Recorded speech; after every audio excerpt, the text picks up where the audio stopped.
묵상하는 제자가 되어야 될 것이 묵상하는 제자. 네. 다윗 같은 경우는 음, 시편 19편 14절에 나의 구속자시요 나의 반석이신 여호와여 어, 나의 입의 모든 말과 마음의 묵상이 주께 연락되기를 원하나이다. 이렇게 고백했습니다. 그 말은 이 다윗은 늘 예, 마음속에 묵상을 했다는 것이고 또 그가 늘 입으로 하나님께 기도를 했다는 것이거든요. 예, 사실 평상시에 삶 속에서 그게 늘 되고 있다는 거예요. 그게 뭐냐면 예, 일상에서 묵상이 되는 상태인 거죠. 예, 일상에서 이 입술로 말하는 순간마다 기도가 되는 거예요. 예, 여러분이 그 운동을 특별히 시간을 내겠다, 그래서 하겠다 하는 사람은 운동 못 합니다. 예, 거의 다 그래요. 예, 특별한 사람들 빼고는요, 그 시간을 지속하기 어렵습니다. 그래서 여러분 안 되는 방법을 계속 하면 안 되잖아요. 그래서 운동을 하려고 하면요,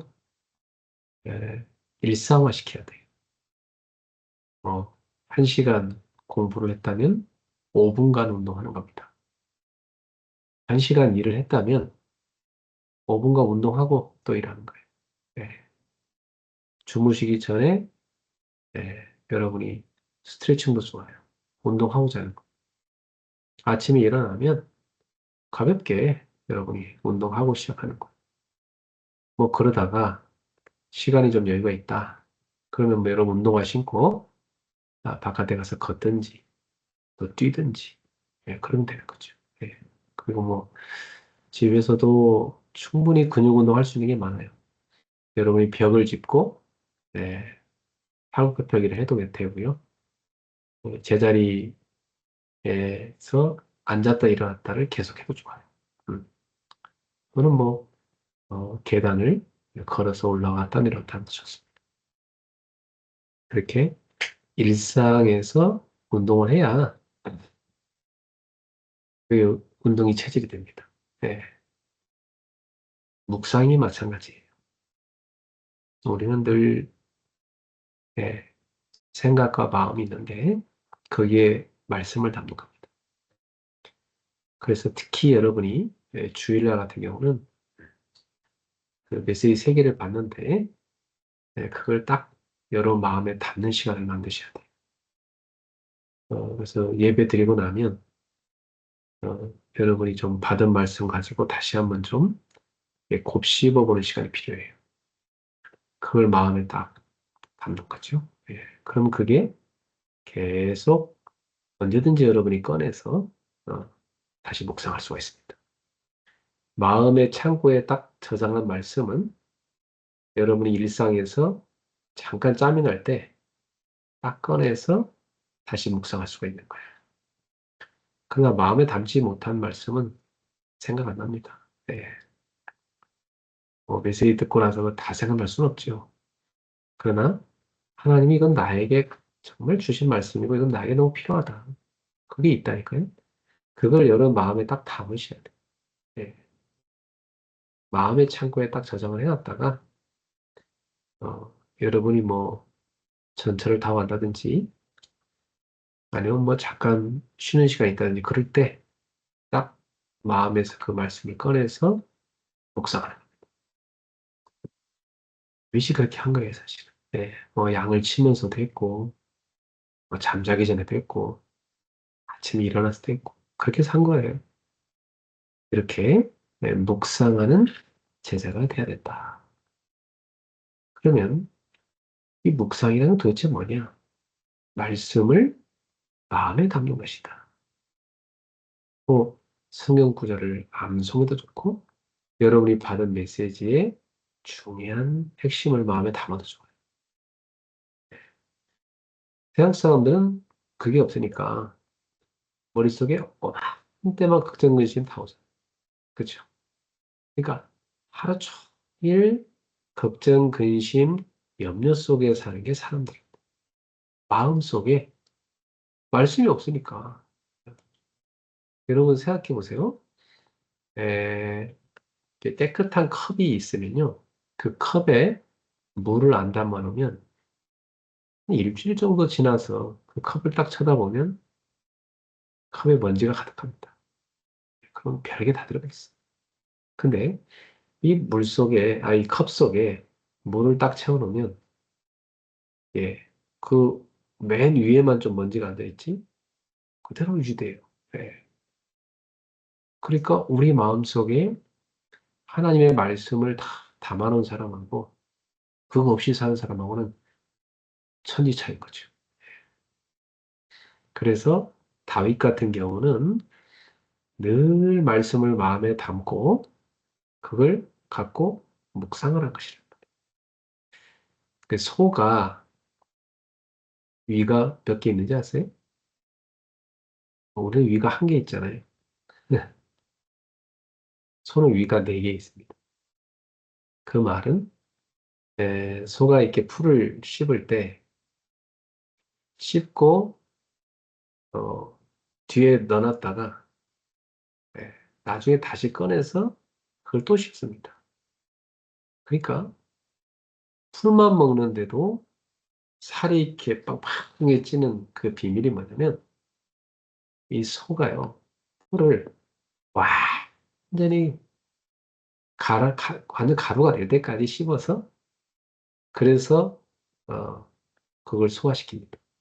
그러니까 풀 속에 담겨 있는 굉장히 중요한 영양분이 이 소의 몸에 진짜 피가 되고 살이 되고 엄청난 양분이 다 되는 겁니다. 네. 자, 그러니까 묵상이란 이 단어가 이 소가 되새김질하는 거기에 그 단어랑 연결돼 있어요. 그러니까 묵상이라는 건 뭐냐면 내 마음의 창고에 하나님의 말씀을 저장해 놨다가 그걸 수시로 꺼내서 다시 곱씹는 겁니다. 그게 묵상. 그러니까 사실 여러분이 주일날 예배 시간에는 여러분의 마음의 말씀을 담는 시간인 거예요. 그리고 사실은 예배 시간에 그게 잘 되면 좋겠지만, 그게 잘 안 되면은 예배 끝나고라도 다시 좀 메시지를 적어놨던 걸 다시 좀 그렇게 묵상할 필요가 있고, 또 우리는 뭐 요즘엔 좋은 시대잖아요. 유튜브에도 다 올려놓으니까. 그걸 다시 본인이 녹취를 하면서 들으면 아주 좋습니다. 예. 이 그냥 듣는 거하고요. 그냥 들으면 사람이 이렇게 쓸데없는 생각 많이 나거든요. 그렇지 않아요? 이렇게 여러분 가만히 앉아 이렇게 들어보세요. 멍하니. 졸리기도 하고 쓸데없는 생각 난다니까요. 예, 그럼 또 뭐 생각나면 또 메시지 듣다가 또 가서 뭐 하다가 또 이 맥이 끊어져요. 그래서 나중에 뭐 뭘 들은지 모르겠어. 시간만 가지. 그렇게 되면요 아주 시간만 낭비합니다. 제대로 된 묵상은 여러분이 메시지를 딱 틀어놓고 딱 녹취를 하는 거. 또 완전 녹취하면 좋겠지만 꼭 그렇게 안 하더라도 여러분이 뭐 간단한 녹취 같은 게 딱 하는 거예요. 그 실제로 정신적으로 시달린 사람들한테 저는 완전 녹취를 시키거든요. 한 단어도 놓치지 마라. 그거 하는데 몇 시간 걸려요. 그러면 그거 하느라고 쓸데없는 생각을 안 해요. 그러니까 정신 문제가 치유되는 거예요. 정신 문제는 뭐냐면 쓸데없는 생각 계속하는 거예요. 근데 말씀 계속 한 단어도 안 놓치고 한 단어도 안 놓치고 막 묵상한 이 녹취하잖아요. 그때 딱 집중이 되면서 그 쓸데없는 생각하는 그 체질의 뇌가 바뀌어 버립니다. 이 뇌가 늘 이렇게 이상한 생각을 통통 치던 그게 예, 파핑 브레인이라고 하는데 팝업 브레인. 이게 뭐 뇌가 뭐 이렇게 튄단 말이에요. 여러 가지 뭐 복잡한 생각으로. 그 집중이 안 돼요. 근데 딱 녹취를 하면 그 뇌가 그 바뀌어버려요. 딱 집중 모드로 바뀌어요. 그 계속 하잖아요. 그 완전 났어요. 예. 그래서 이 묵상 속에 깊이 들어가면 뇌가 제일 행복해요. 예, 뇌가 참 평안을 찾습니다. 그리고 여러분 두뇌도 평상시보다 한 30배 좋아져요. 그러니까 이 보통 사람들이 생각 못하는 그런 창의적인 아이디어가 그때 탁 떠오르는 거예요. 그래서 제가 볼 때는 예배 시간, 묵상 시간이 여러분의 인생에는 가장 복된 시간이다. 그걸 여러분이 습관화하시고 자녀가 그걸 습관화하게 된다면 여러분 자녀는요, 굉장한 응답의 사람이 될 겁니다. 네. 자, 그리고 이 묵상은 삶을 변화시키는 능력이 있어요. 왜냐하면 묵상을 하게 되면은 영적 에너지가 생겨요. 영적 에너지가 생기는데 그 에너지가 여러분 생각, 마음, 감정, 행동을 다 움직이기 시작해요. 그러니까 예, 여러분 삶의 능력이 올 수밖에 없죠.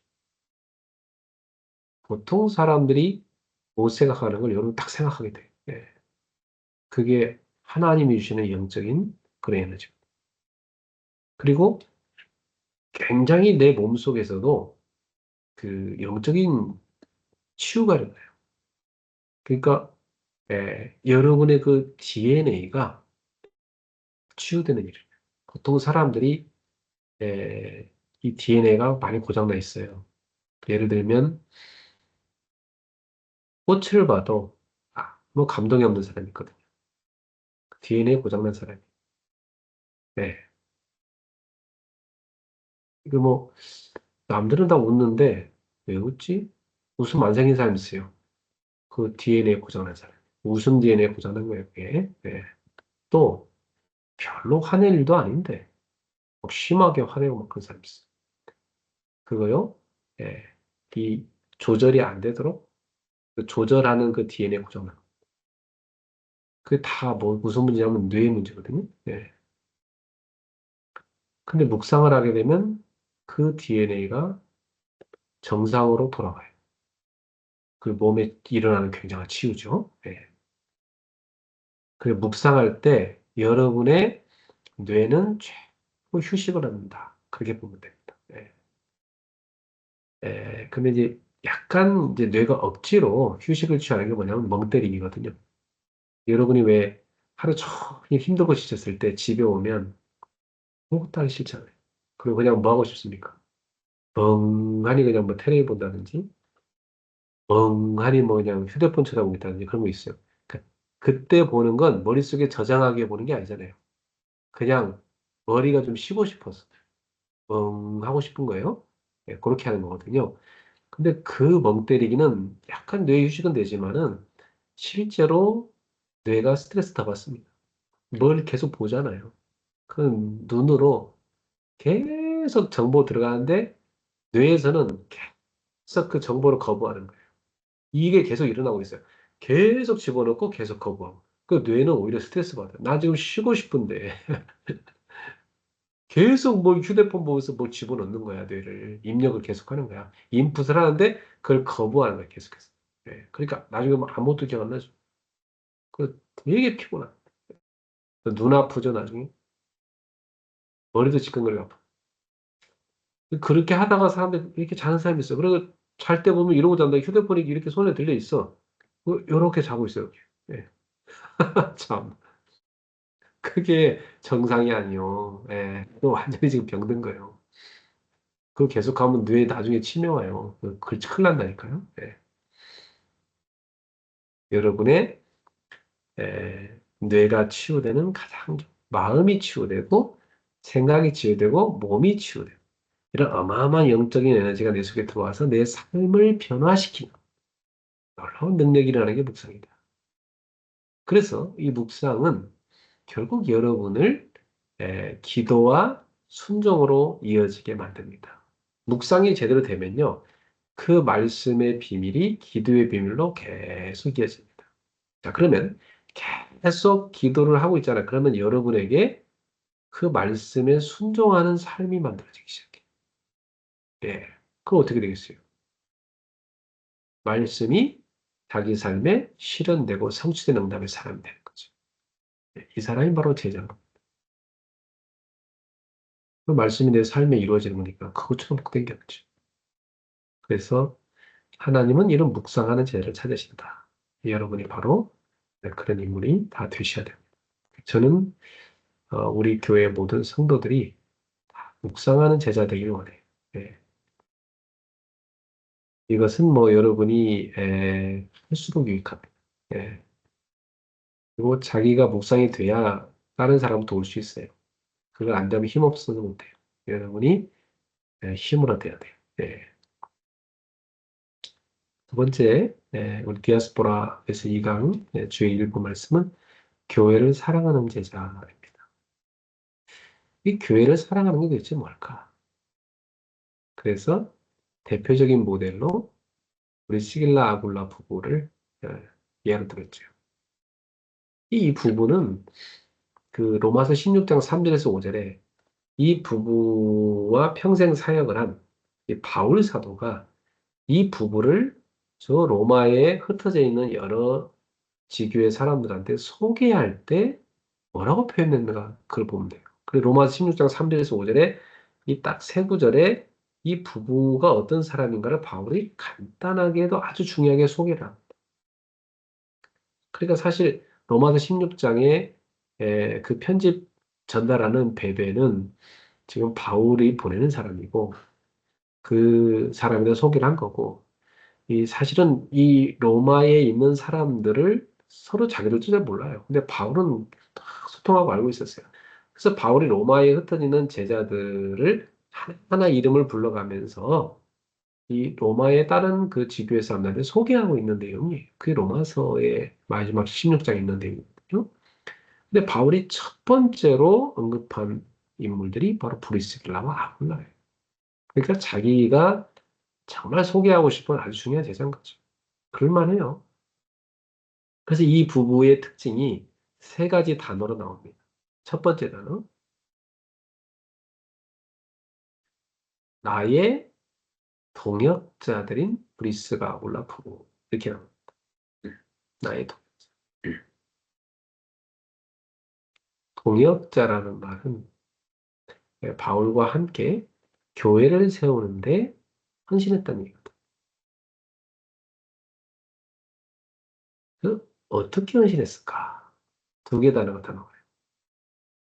자, 첫 번째는 바울이 말하냐면 그들은 나를 위하여 그들의 목까지도 내놓았다. 그리고 나와 모든 교회가 그들에게 감사한다. 그게 나옵니다. 자, 여기서 목이라는 단어가 되게 특징적인 건데 목을 내놨단 말은 목숨을 걸었다는 거입니까? 네. 그러니까 그 정도로 동역한 거예요. 그리고 모든 교회가 감사한다. 나뿐 아니라 이방인의 모든 교회가 감사한다. 바울은 계속 교회를 세운 사람 아닙니까? 이방인 현장에. 근데 그 지교의 사람들이 다 고마워한다는 것은 이 부부가 바울과 함께 그 지교회들을 세우는데 동역했다는 얘기. 하여튼 뭐 여러 가지로 도왔겠죠. 물질로도 돕고 기도로도 돕고 뭐 사역으로도 돕고 다 그렇게 했다는 얘기예요. 그러니까 바울이 가는 곳마다 같이 움직였잖아요, 사실은. 다 움직이지 못했지만 사실 대표적으로 고린도, 또 에베소, 로마 이 부부가 성경에 나와 있는 대로 하면 이 세 군데 지역에서 살았어요. 그러면서 또 세 번째 단어가 나오는데 그게 뭐냐면 그들의 교회, 그들의 집에 있는 교회도 문화를 알게 됐다. 그럼 집에 있는 교회 이렇게 말했단 말이죠. 그러면 그들의 집이 뭐냐면 집이어야 돼요. 우리 에스더 원사님이 지금 인도에 이렇게 집을 교회로 내놨잖아요. 그 쉬운 거 아닙니다. 참 힘든 일이에요. 예. 우리 일본엔 정금선 전사님 집을 내놨어요. 예. 그리고 저기 지금 캐나다에, 예. 캐나다에 지금 예. 또 생겨가지고 지금 지금 두 개 도시에 또 그렇게 집을 지게로 내놓겠다는 사람이 생겼어요. 자, 앞으로도 이제 더 많이 생기겠죠. 예. 저희 교회가 처음 출발할 때도 저를 개척 도와주겠다는 제자가 자기 집을 한 1년 반 정도 네, 그렇게 오픈해서 도와줬어요. 그래갖고 제가 거기서 교회를 할 수 있었던 거죠. 그러니까 그런 사람이 저는 잊을 수 없는 사람들이에요. 사실 바울이 말한 목을 내놨다는 그 표현이 어울릴 만한 사람이죠. 그거 쉽지 않은 겁니다. 네. 어, 그러니까 이 부분은 그렇게 해서 교회를 개척하는데 그렇게 헌신한 겁니다. 저의 목회는 좀 그 바울하고 좀 비슷한 게 많은데요. 저는 그냥 한 지역에 한 교회만 이렇게 세우는 그런 마인드가 아니고 개척 때부터 세 군데 교회를 시작해서 더 많이 세우고 싶었지만 하나님이 세 군데 일단 하게 하셨는데 지금도 하나님은 저는요. 저는 지금도 어, 한국에도 지금 강남에 있지만 더 많은 지역에 한국에 교회 세울 생각을 하고 있고요. 그리고 뭐 일본에도 캐나다에도 인도에도 이게 다 저는 교회를 세우는 목표입니다. 그러려면 이제 거기에 가장 중요한 것이 중직자들. 이 브리스길라거나 부부가 교회를 사랑한 겁니다. 이런 이 정도면 교회 사랑한 거 아니에요? 그죠? 이 교회를 사랑한 거예요. 그래서 교회를 사랑하는 사람은 교회를 위해서 아낌없이 헌신하고 교회를 위해서 섬기고요. 실제로 자기 집을 이렇게 섬겼죠. 그 교회를 통해서 하나님의 나라를 세운 겁니다. 교회를 통해서 세계복음화의 꿈을 꾼 겁니다. 그리고 사실은 교회 없이 세계복음화의 꿈을 꾼다는 건 그건 하나님하고 안 맞아요. 하나님은 이 반석에 대해 교회를 세워서 교회를 세워서 세계복음화 하시는 것이 하나님 뜻이지 세계복음화한 게 하나님 나라 세우는 건데 교회가 없이 하나님 나라를 세운다? 그건 말도 안 되는 얘기입니다. 주님의 몸이라고 했어요, 교회. 그래서 주님은 주의 몸 된 교회를 통해서 하나님이 하시는 거예요. 그래서 우리 성도들은 브리스가 나오나 부부처럼 교회를 통한 세계복음화 항상 그 마음을 가지죠. 그러니까 여러분이 교회에 굉장한 그 애정을 갖고 여러분의 인생을 담으셔야 됩니다. 그리고 이 교회를 통해서 여러분 후대도 잘하잖아요. 네. 대를 이어서 여러분 후대들이 또 교회를 세워가야 돼요. 확장해 가야 돼요. 그 그리스도의 몸이 전 세계로 확장돼 가는 거. 바로 그게 구약에서부터 성막, 성전, 그리고 교회. 사실 그 성막, 성전, 교회의 의미가 뭡니까? 임마누엘이에요. 하나님이 이 땅에 우리와 함께 하신다는 상징입니다. 성막 안에 백성들과 함께 하시는 모습, 성전을 통해서 이스라엘과 함께 하시는 모습, 교회를 통해서 하나님의 백성과 함께 한다는 그런 모습이에요. 그러니까 결국은 하나님이 우리와 함께 하시는 그 최고의 축복의 그림이 교회거든. 그래서 교회를 사랑하는 사람에게 하나님은 일차적인 복을 주십니다.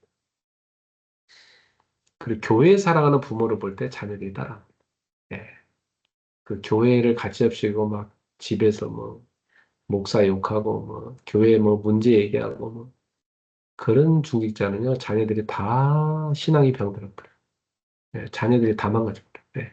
절대 여러분 집에서 교회에 대한 불신앙을 얘기하면 절대 안 됩니다. 항상 은혜 받은 말씀 그리고 교회에 뭐가 필요하면 우리가 거기에 헌신해야 된다. 자녀들한테도 항상 우리가 거기 하지 않자. 우리는 교회에서 가장 최고로 주님을 섬기는 그런 가정이 되죠. 이런 마인드를 여러분이 자녀들하고 공유하고 전하셔야 돼요. 그게 후대들이 복받는 길. 자, 그리고 우리 디아스포라 3강에서는 주일 2부 때 예배하는 제자라는 말씀이 있어요. 자, 그렇다고 보면 이제 여러분 보세요. 이제 제자들은 예, 결국은 다 예배로 모여야 돼. 예배는 뭐냐면 우리 제자의 생명선이에요. 그러니까 예수님의 제자는 예배 없이 못 사는 거예요.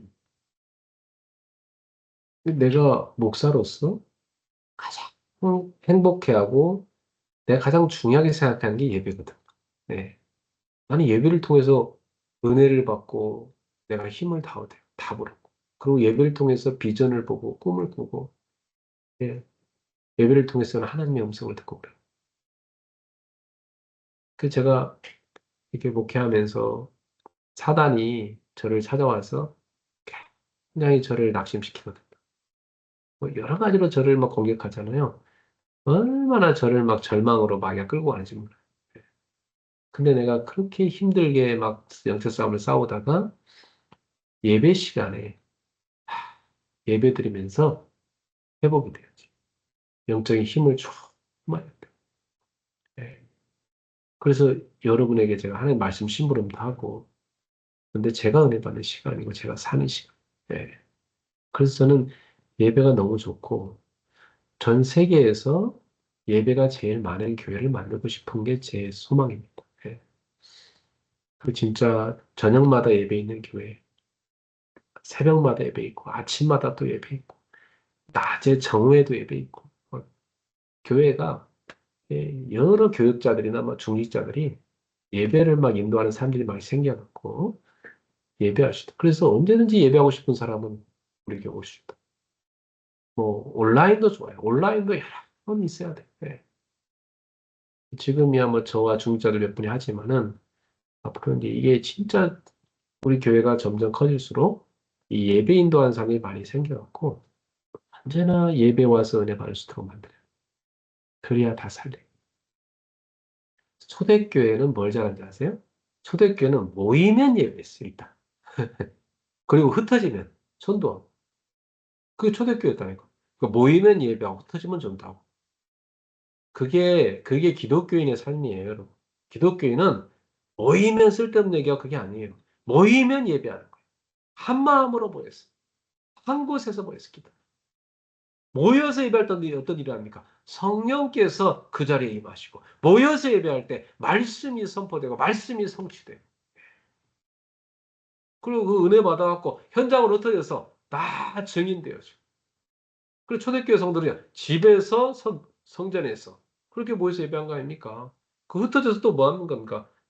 흩어져서 곳곳에 또 예배 드리는 거예요. 그래갖고 사실은 전도하는 거예요. 예배하는 모임을 직장에도 만들고 집에도 만들고 모든 현장에다 만들고 지역에도 또 만들고 그게 다락방 운동이에요. 마가다락방에서 일어난 그 예배 가운데 성령이 임하셨던 것처럼 그렇게 성령이 역사하시는 예배를 모든 현장에다가 모든 만남 가운데 모든 집에 모든 직장과 사업체에 모든 지역에 만들자 이거예요. 그게 다락방 운동이에요. 예. 마가다락방 임한 그 성령의 역사가 모든 현장에 다 일어나기 시작하는 거죠. 그러면 그 성령 역사하는 자리에 들어온 사람 다 살 거 아닙니까? 막 마귀한테 시달리고 귀신들이 시달리고 뭐 영적 문제 시달리고 막 일에 지쳐 시달리고 사업하다 상처받고 뭐 이런 인생들이 막 다 와가지고 거기서 치유되는 거예요. 예. 그렇게 치유돼야 뭐 사업을 제대로 하고 뭐 일을 제대로 하는 거지. 본인이 뭐 너덜너덜하게 영적으로 다 망가지고 막 피가 질질 흐르고 상처 투성인데 무슨 놈의 사업을 합니까? 본인이 미쳐갖고 지금 시달리고 있는데. 안 그래? 그 본인이 치유돼야지. 그죠? 본인이 치유돼야 공부를 할 거 아닙니까? 우리 학생들. 학생들이 예배 때 힘으로 보내받아야지. 본인이 막 열심히 공부한다고 잘할 수 있어요?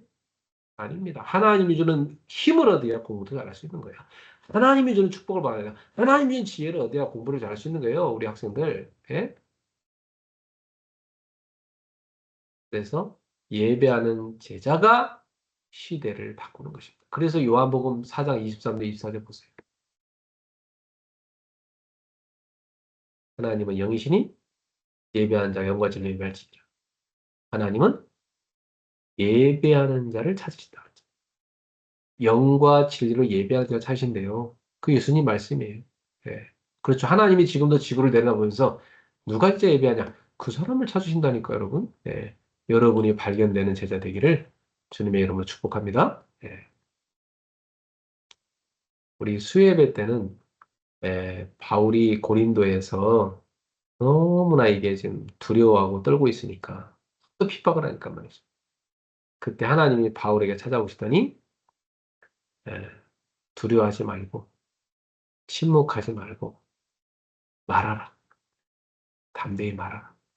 복음을 선포하라고 그렇게 말씀하셨어요. 그게 우리 전도자한테 주시는 하나님의 위로요, 또 하나님의 말씀입니다. 예. 사실 저도 전도 운동 하다가 낙심할 때 많았어요. 예. 그게 많이 찾아오거든. 좀 되는 것 같다, 안 되겠다, 뭐 그런 게 많거든.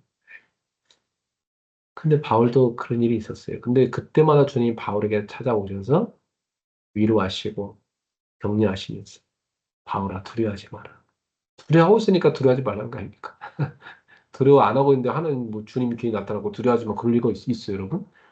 그 다음 보면서 아, 바울이 두려워했구나. 그러니까 주님이 바울에게 찾아오시더니 두려워하지 말라 그러시고.